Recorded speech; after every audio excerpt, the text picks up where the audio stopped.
wassalatu wassalamu ala nabiyil mustafa wa ala alihi wa sahbihi wa man iktafa, amma ba'd.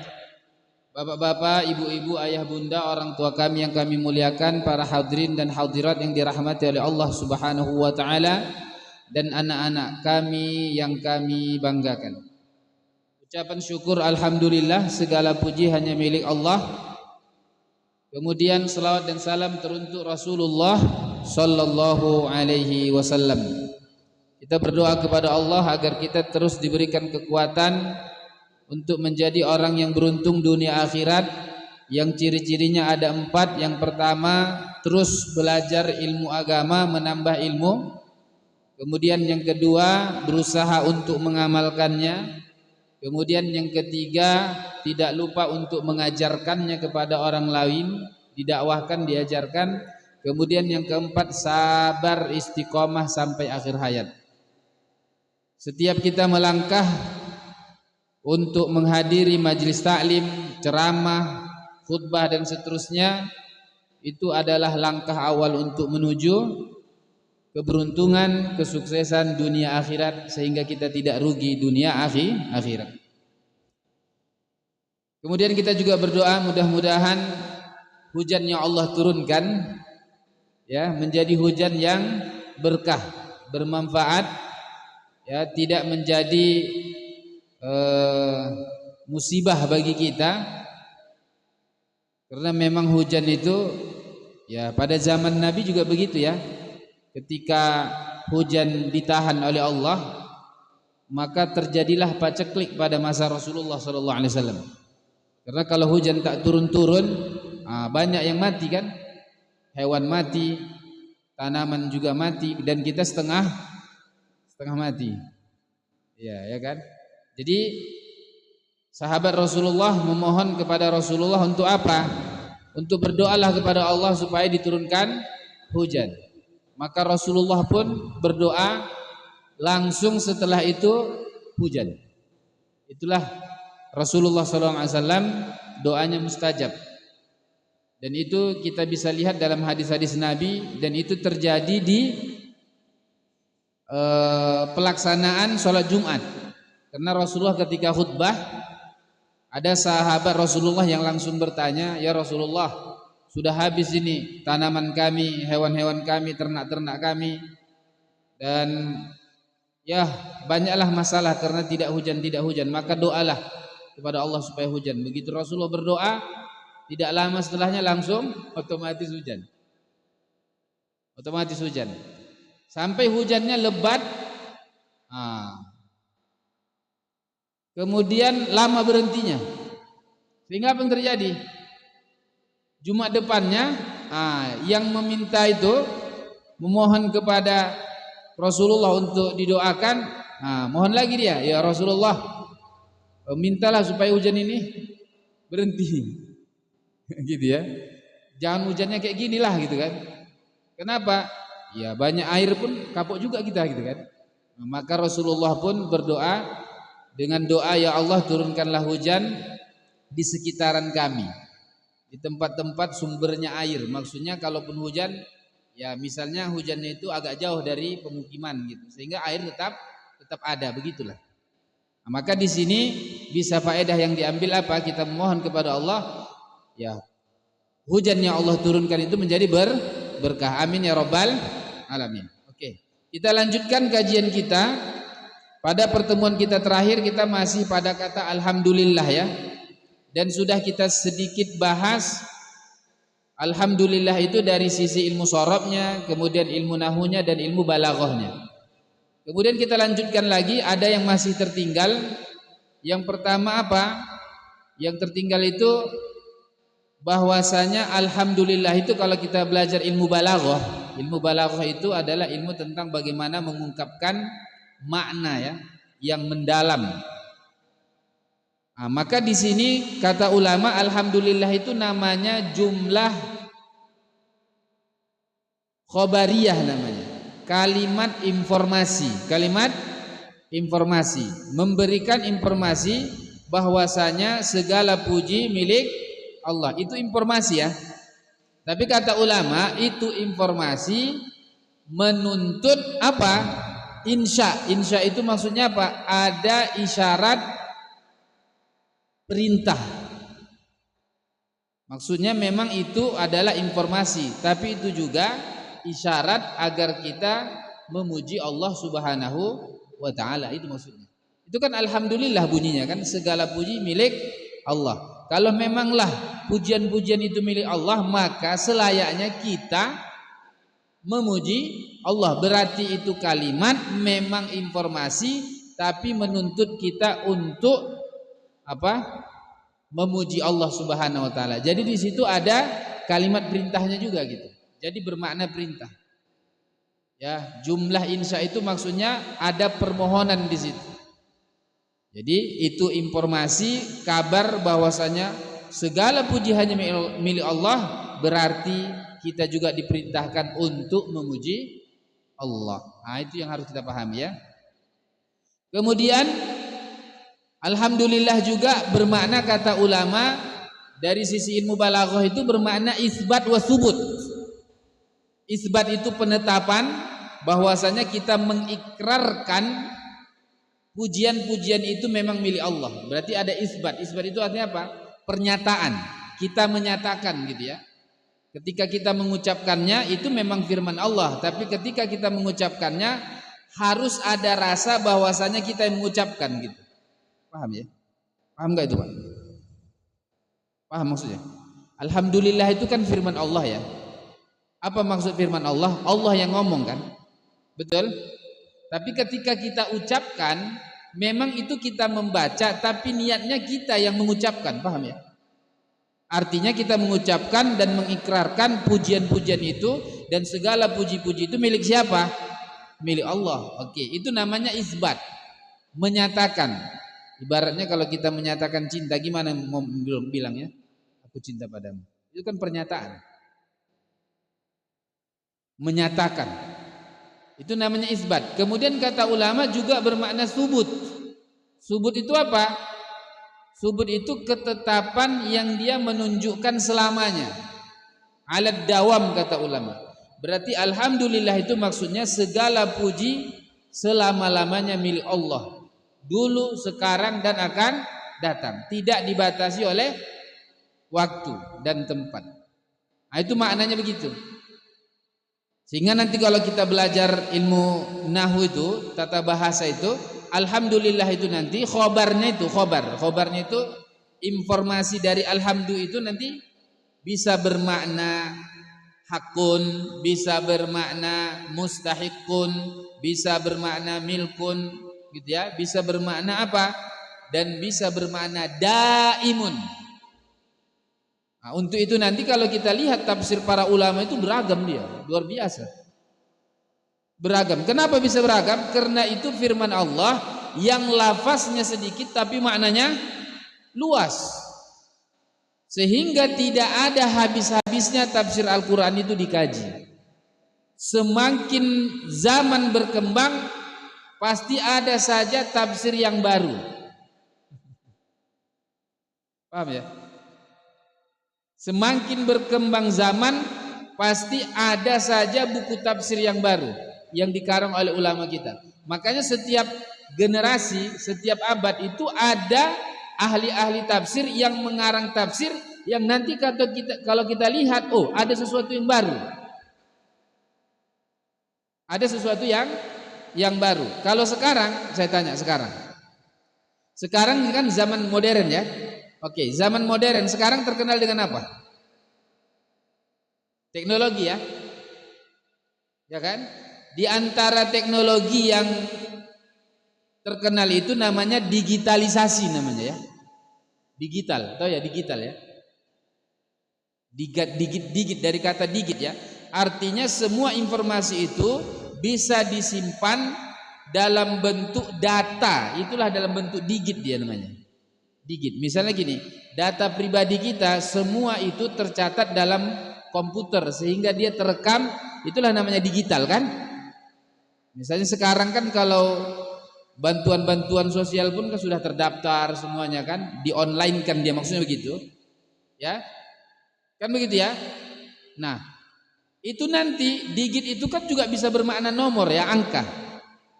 angka. Ya kan? Bisa angka, bisa huruf, bisa data dan seterusnya. Sehingga nanti para ulama kalau kita perhatikan itu ada tafsir-tafsir yang nanti ada disebut dengan al-i'jaz ar-raqmi namanya. Namanya apa? Al-i'jaz ar-raqmi. Kemukjizatan Al-Qur'an dari sisi digitnya, dari sisi jumlah hurufnya misalnya, dari sisi jumlah katanya, dari sisi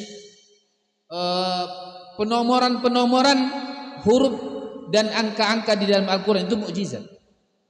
Kalau dulu itu belum terapa kan, istilahnya belum terungkapkan. Kalau sekarang Masya Allah. Contoh misalnya Allah katakan dalam surah Al-Mutaffifin ya, misalnya Allah katakan kitabum marqum. Kitabum marqum. Apa makna kitabum marqum itu? Nanti kita di akhirat itu kan ada namanya hisab ya, hisab. Oke. Kita dihisab. Lalu nanti ada kitab dalam artian dokumen, bisa dalam bentuk dokumen yang berisikan data informasi kita lengkap. Sehingga marqum itu dari kata rokom. Rokom itu artinya angka, yang bermakna apa? Digit. Jadi dia kitabum marqum berarti semua yang terjadi dalam diri kita, ya dari kita lahir sampai kita wafat itu terekam lengkap. Itulah hisab itu. Jadi selama kita di dunia ngapain? Perbuatan baik kita ada tercatat. Ya kan? Dan itu mungkin agak susah dipahami orang zaman dahulu kalau istilahnya teknologi itu belum ada pada zaman mereka. Enggak terbayangkan itu kan. Dulu orang misalnya kalau belum ada pesawat, yakin enggak kalau dia misalnya istilahnya cuman butuh waktu 8 jam atau 10 jam sudah sampai Arab Saudi? Enggak mungkin ya. Karena kan dulu itu kan kalau kita orang Indonesia sebelum ada pesawat, bagaimana berangkat ke Arab Saudi? Naik apa? Kapal. Berapa lama itu Pak? Berbulan-bulan. Makanya pada zaman dahulu itu mengapa kalau orang berangkat haji ada acaranya kan? Acara apa namanya? Kalau orang Melayu misalnya tepung tawar begitu kan? Kenapa? Iya karena lama pulangnya, minimal setahun. Ya kan? Boleh jadi udah lupa. Kalau tetangganya, kalau ayahnya kan nggak mungkin lupa dia kan. Makanya dia sebelum berangkat itu memang betul dilepas dia dalam bentuk ada acara khusus gitu. Kenapa?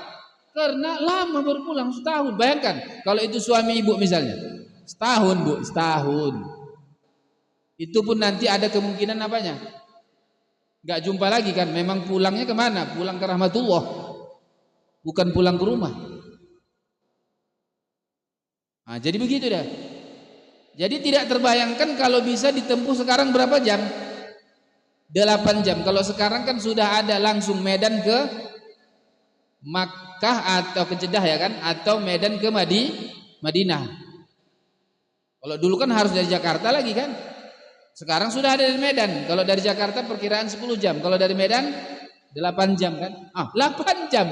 Berarti cuma 1 malam selesai. Semalam kok masih di apa kan gitu kan? Di Indonesia. Ini kok udah di Arab Saudi. Itu nggak terbayangkan mereka. Kenapa? Karena teknologi belum ada, masih terbatas dengan transportasi laut ya kan? Begitulah dia. Jadi memang Al-Qur'an ini tidak ada habis-habisnya dan itulah yang dikatakan para ulama kita. La tantahi ajaibuh. Keajaiban Al-Qur'an itu nggak akan pernah habis-habisnya.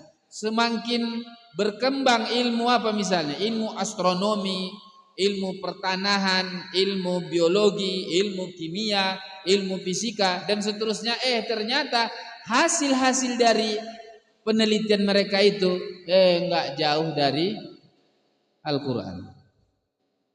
Terbukti. Dia terbukti.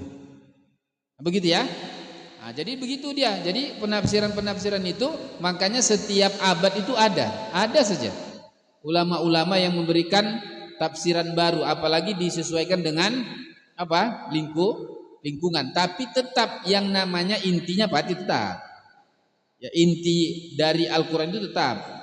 Ya, seperti misalnya harus bertauhid kepada Allah, tunduk kepada Allah, beriman kepada Allah, itu pasti. Karena itu kan memang inti dari ajaran Islam, ajaran Al-Qur'an ya. Oke.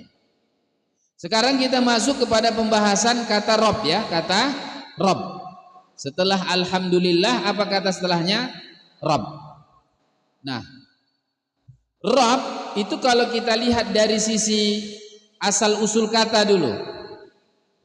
Nah, ini saya kasih ada sedikit tips ya. Ada mahasiswa di sini tidak? Ada mahasiswa sini?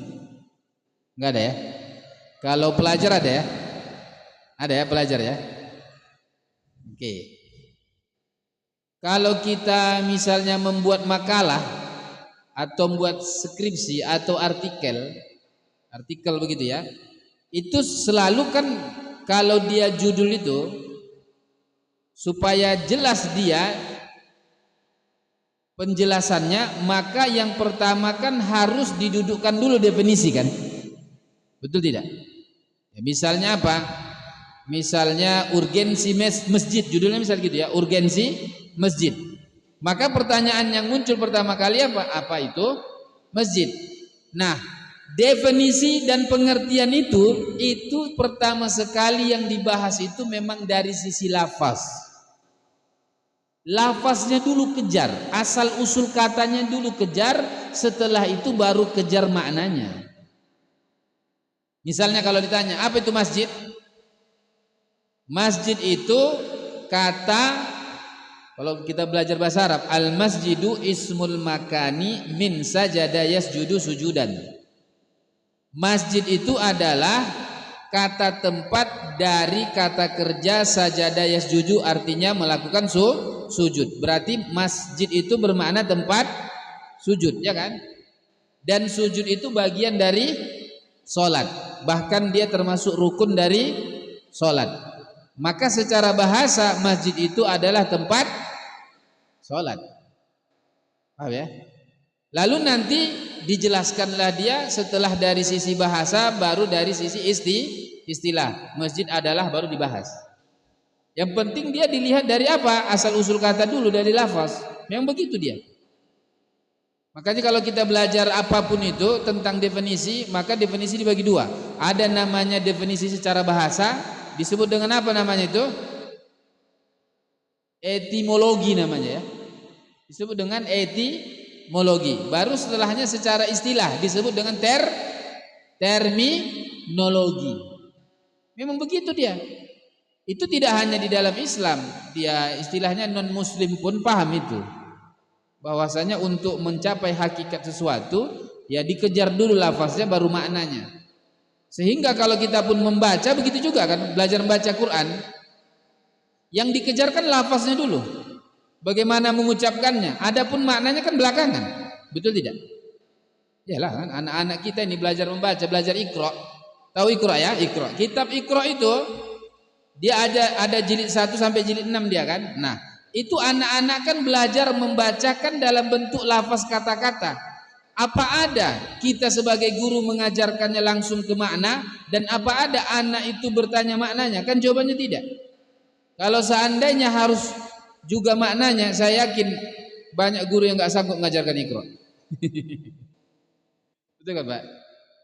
Begitu ada satu kata misalnya, Bu ini apa artinya? Sakit kepalanya. Sakit kepalanya, ya kan? Misalnya apa nanti? Misalnya kalau ada kata-kata misalnya belajar badia kan? Misalnya babun, abwabun, ya kan? Abaun, abnaun, ibnun. Nah, ditanya artinya, megap. Megap, nggak bisa. Makanya kalau kita belajar itu, belajar membaca, dikejar dulu lafaznya. Nah, tapi ingat ya, ini bolak-balik kita ingatkan. Kalau sudah lafaznya dapat, jangan bertahan di situ, nggak boleh. Harus pindah kepada makna. Itu namanya membaca, itulah qiraah. Karena inti membaca adalah memahami maknanya, memahami isinya. Jadi kalau kita membaca Al-Quran sudah bagus bacaannya, sudah benar, maka setelah itu apa? Berusahalah memahaminya. Nah, kajian tafsir kita ini kan termasuk proses menuju ke sana ya. Tapi kan dia kan sebulan 2 kali. Sebulan 2 kali. Sehingga apa?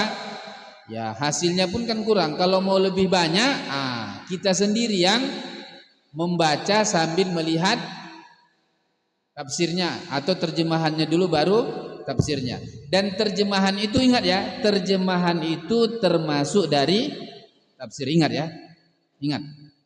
Sekali lagi saya bilang, at-tarjamah itu kata ulama kita kalau belajar ilmu ulumul Quran, at-tarjamatu nau'un min anwa'i tafsir.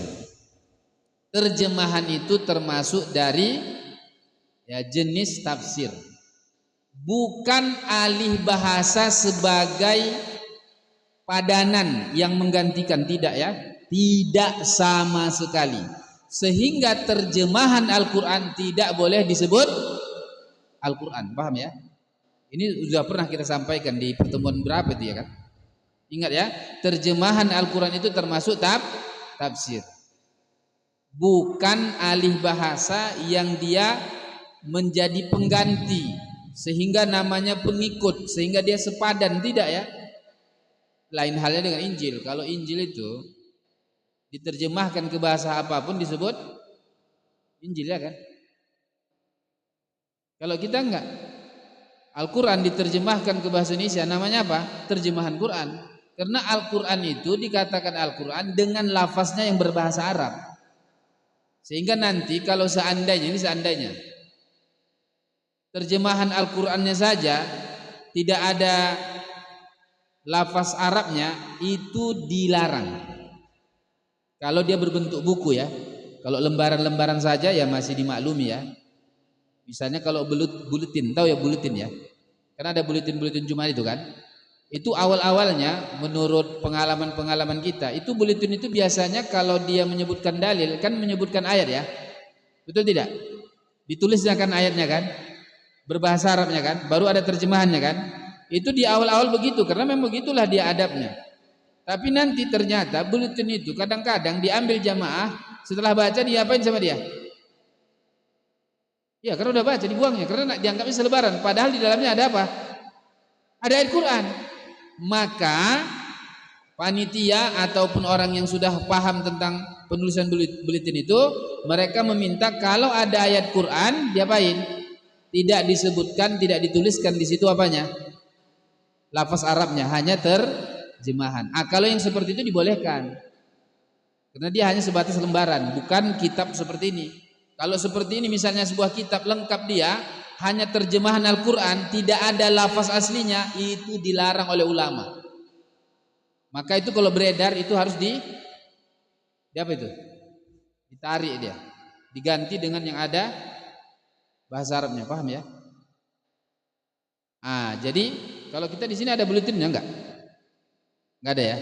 Kalau di masjid-masjid lain kan ada buletinnya. Itu kadang-kadang masih ada yang dia lafaz Al-Qur'annya kan yang berbahasa Arab. Itu memang dihindari memang karena itu lembaran. Yang kalau lembaran itu mudah tercecer ya. Mudah tercecer mungkin karena agak gimana ya? Namanya kan cuma satu lembar aja. Makanya sebaiknya kalau itu ada di apa kita, itu sebaiknya diapain? Ayat-ayat Quran itu enggak usahlah dituliskan di situ. Cukup dengan ya terjemahannya, lalu nanti kan disebutkan nanti di situ nomor ayatnya berapa, nomor surahnya berapa kan? Ya kan? Begitu, paham ya? Sehingga kalau terjemahannya itu misalnya ya, misalnya dibuang di tong sampah, pertanyaannya boleh enggak? Terjemahannya saja. Boleh, kenapa? Karena bukan Al-Quran, hanya saja dalam bentuk adab sopan santun. Ngapain pula lah dicampakkan di tong sampah? Jadi dia masalahnya bukan antara boleh tak boleh, tapi dia masalah apa? Adab sopan santun lah, ya kan? Masa dicecer-cecer, dicampakkan, dipijak-pijak, apalagi dijadikan alas pula lagi kan? Ya kan kurang pas lah, karena itu kan istilahnya kan hal yang dimuliakan kan, walaupun tidak sampai derajat Al-Quran. Oke. Nah, jadi begitu ya untuk mengetahui apa makna sesuatu. Kejar dulu lafaznya, baru makna. Nah, begitu. Lafaznya dalam bentuk secara bahasa itulah disebut dengan etimologi. Kemudian kalau secara istilah disebut dengan terminologi. Dan uniknya, ini unik ini. Uniknya ada pertanyaan begini. Mana duluan ada, lafaz atau makna? Ini pertanyaan yang unik. Mana duluan ada, lafaz atau makna? Pertanyaannya gini, kalau ditanya, kira-kira duluan ada nama anak kita atau duluan ada anak kita? Ya kan namanya kan lafaz. Kalau maknanya ya kan ya anaknya itulah. Misal gini. Ini kan yang di tangan saya ini kan handphone kan? Ya. Nah, kalau maknanya kan ini dia. Kalau lafaznya handphone yang saya ucapkan. Kalau maknanya kan ini. Pertanyaannya, duluan kata handphone ada atau handphone ini barang ini duluan ada? Pertanyaan gitu, paham? Pertanyaannya, duluan ada kata manusia atau manusianya duluan ada? Ah, gitu pertanyaan gitu. Atau misalnya mobil. Duluan ada mobilnya atau barangnya? Maksudnya duluan ada kata mobilnya atau barangnya? Ah, itu pembahasan yang sangat panjang itu. Ikhtilaf para ulama di situ. Enggak ada habis-habisnya itu. Tapi sebelum ke sana pembahasannya dulu begini. Apakah bahasa itu taufiqiyah atau istilahiyah? Apakah bahasa itu memang diajarkan oleh Allah murni?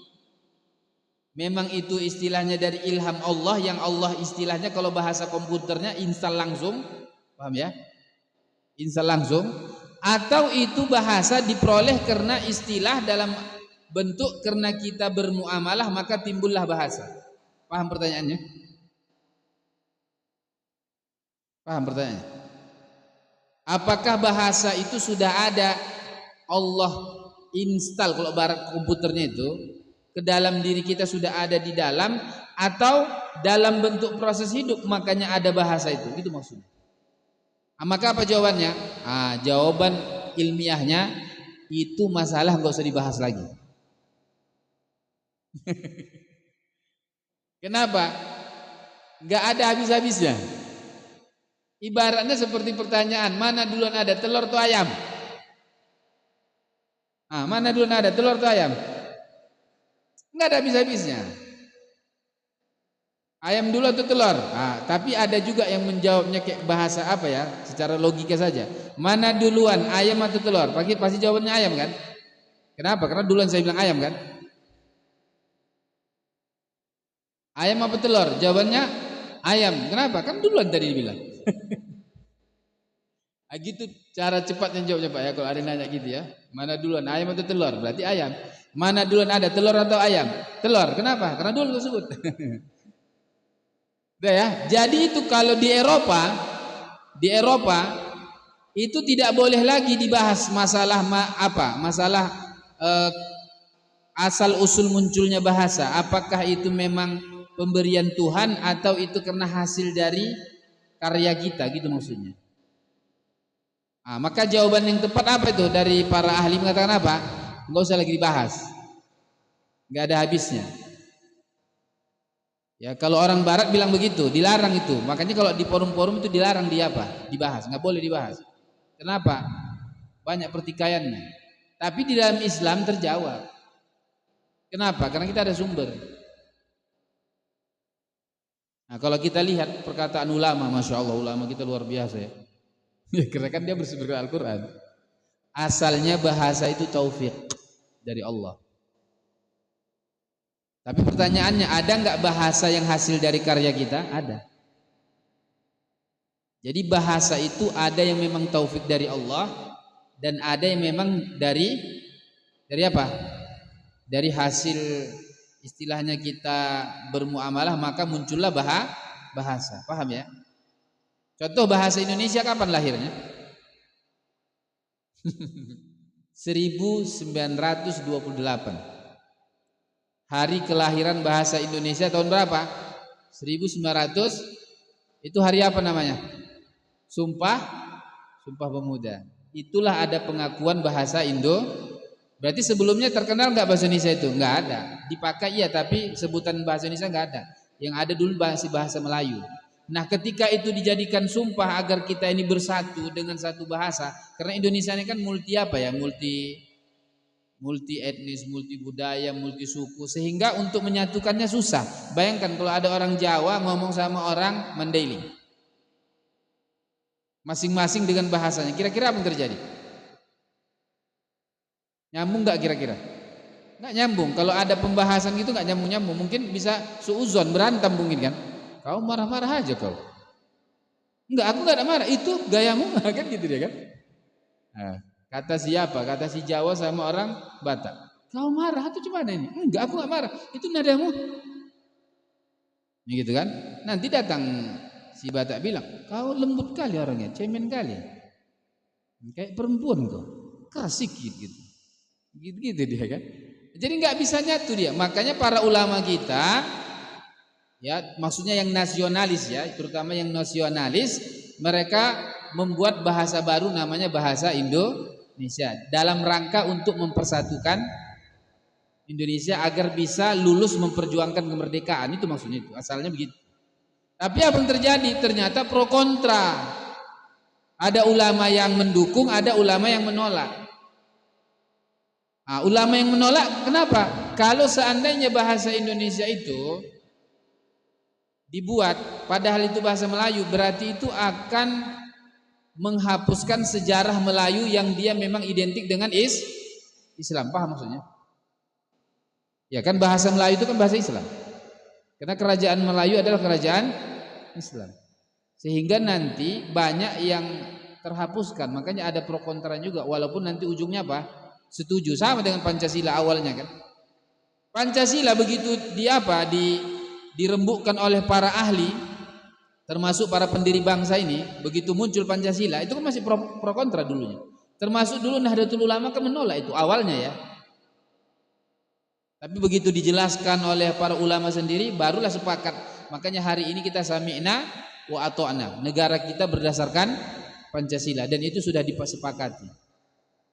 Jadi kalau ada sekarang yang masih mengatakan Pancasila itu togut, Pancasila itu itu perlu dipanggil, didudukkan. Khawatir nanti dia menjadi teroris dia. Dia memberontak pemerintah nanti. Dan itu yang terjadi kan tahun 2000 sebelum 2000 berapa itu? Yang dia kasus-kasus pemboman, teroris, radikal, mengkafirkan pemerintah. Kan asal usulnya kan dari situ. Tidak menganggap Pancasila itu sebagai apa? Sebagai kesepakatan bersama. Sehingga dibilang togut, sehingga dia tidak berhukum kepada Al-Quran dan hadis, maka pemimpinnya kafir, negaranya kafir. Kan begitu jadi ujungnya. Nah, yang seperti itu perlu perlu didudukkan, dijelaskan. Kemudian dijelaskan juga masalah jihad itu biasanya. Kalau nggak paham jihad, nah itu dia, jihadnya ke negara. Ketepu gitu jadinya kan, bom sana, bom sini. Itu jadinya rusuh negara jadinya. Oke ya. Jadi pembahasannya masalah asal usul bahasa itu asalnya taufik. Dalilnya apa? Ada wa 'allama Adama al asma'a kullaha. Allah telah mengajarkan kepada Adam apa? Semua nama-nama. Bahkan uniknya Bu ya, saya kasih tahu ya. Unik ini bahasa Arab ini. Yang membuat bahasa Arab itu beda dengan bahasa yang lain. Bahasa Arab itu lafaznya sudah ada walaupun maknanya belum ada.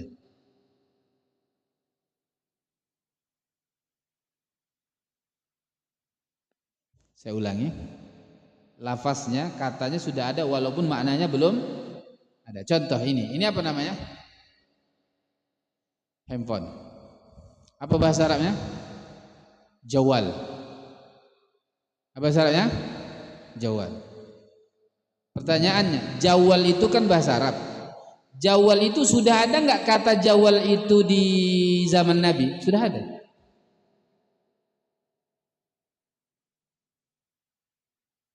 Mobil ya, mobil. Oke, mobil ya. Mobil. Tahun berapa adanya mobil? Tahun 1800 sekian ya. Awal mulanya mobil diciptakan itu tahun 1800 sekian. Saya lupa 800 berapa. Pokoknya 1800. Udah. Di Indonesia sudah ada itu? Belum lah. Berarti mobil itu diimpor ke Indonesia maksudnya? Diimpor kan? Pertanyaannya, ada nggak kata mobil di dalam bahasa Indonesia? Nggak ada. Sehingga orang Indonesia, itulah mohon maaf ya, ini bahasa Indonesia karena dia bahasa masih baru lahir tahun 1928. Walaupun memang dia sudah menyebar, tapi pengakuannya tahun 1928, tapi masih banyak kekurangannya. Sehingga ketika ada produk baru, karena lafaznya nggak ada, dia impor dua langsung, makna dan lafaz. Paham maksudnya? Ini namanya apa? Handphone. Pertanyaan, handphone dari bahasa apa? Oke, bahasa Indonesianya apa jadinya? Nggak ada. HP Ustadz, itu singkatan itu. Singkatan itu. Contoh, ini apa namanya Bu? Ini apa namanya nih? AC. Padahal itu dari bahasa Inggris kan? Dari apa itu? AC ya kan? Air conditioner. Air itu artinya udara, conditioner itu apa? Pengkondisi. Jadi asalnya itu adalah alat mengkondisikan udara. Kita bilang apa? AC.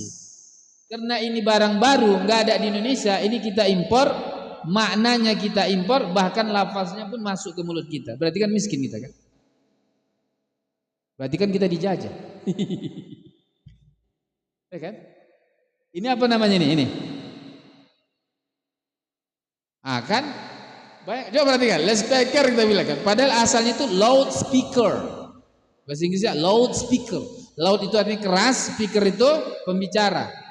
Maksudnya suara orang yang berbicara itu sehingga keras dia. Itu asalnya loudspeaker. Karena kita nggak punya kata itu, seharusnya kita bilang pengeras suara lah. Kalau mau bahasa Indonesia asli ya, itu bilang apa? Pengeras suara. Tapi yang kita gunakan apa? Apa pengeras suara kita bilang? Kita bilang bahkan loudspeaker. Loudspeaker. Berarti kita nggak punya makna dan nggak punya lafaz.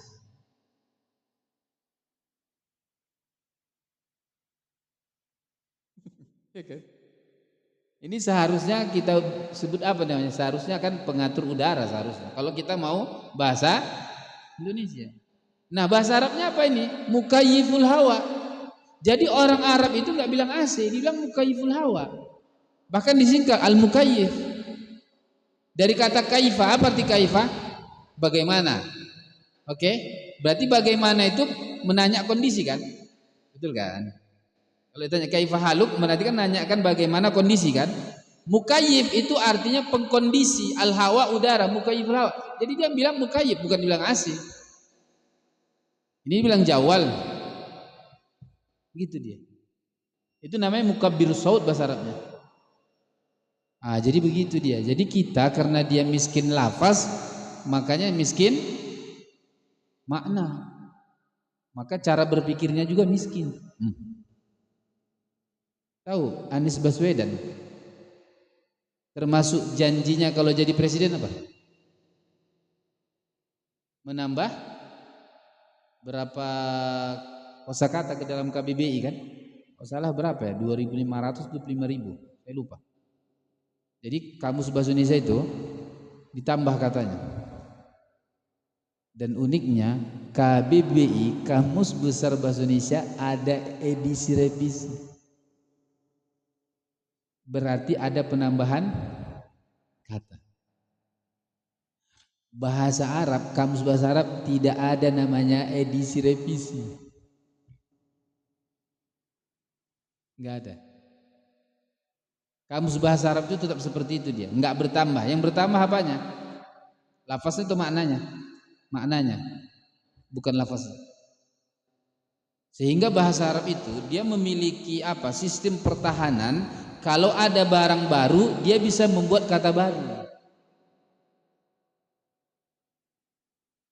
Contoh kalau kita ke kantor kan ada yang namanya tempat yang naik-naik turun itu. Apa namanya?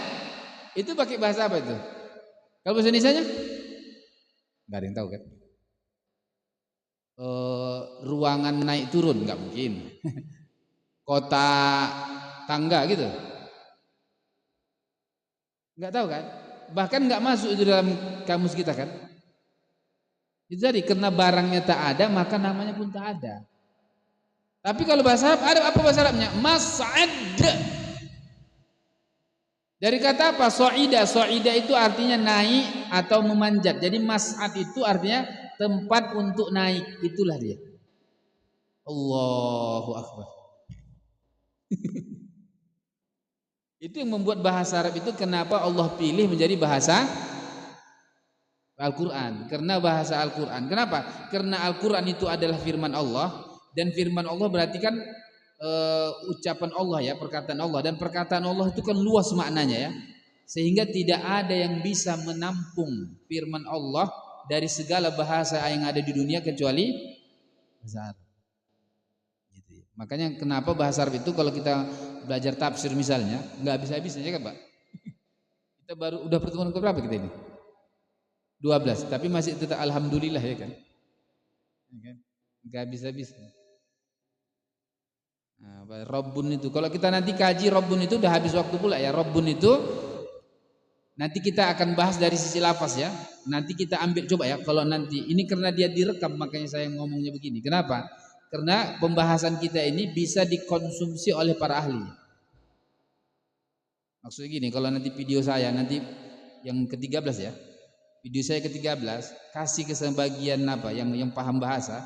Udah coba dengarkan dulu Ustaz Ihsan membahas tafsir misalnya kata Rob. Pasti nanti gini-gini. Oh, iya ya, gitu-gitu deh. Gak percaya, tes aja. Tes siapa yang apa, ustadz siapa yang terkenal gitu ya. Nanti Ustaz, coba antum lihat bagaimana penjelasan Ustaz Ihsan tentang lafaz Rob. Kasih ke beliau. Pasti ya saya yakin geleng-geleng kepalanya. Gak percaya kita tes ya, insya Allah Senin ketiga keberapa? Ini Senin keberapa? Oh ya, keempat nanti kita bahas kata Rob ya. Nanti kita bahas Rob itu tidak hanya dikonsumsi orang biasa, tapi bisa dikonsumsi oleh para ahli. Dalam artian yang dia belajar balaghah, sastra gitu, insya Allah nanti kita bisa bahas ke situ. Nanti setelah itu videonya nggak percaya kasihkan. Oh kayak gitu rupanya ya, kayak gitu nih. Nggak percaya kita tes saja. Ya, demikianlah pembahasan kita. Kenapa saya bisa begitu? Karena memang saya fokusnya dalam itu, dalam bidangnya ya. Saya fokus dalam bidang bahasa. Nah, jadi kalau tafsir itu nanti bisa istilahnya menambah ilmu wawasan orang-orang yang belajar bahasa. Oke, insya Allah nanti kita tunjukkan di pekan yang keempat. Demikianlah pembahasan kita. Kalau ada pertanyaan dipersilahkan. Ya, silakan Pak.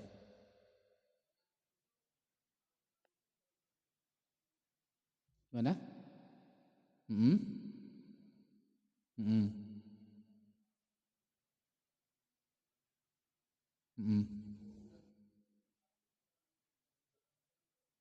Yang tulisan Latinnya.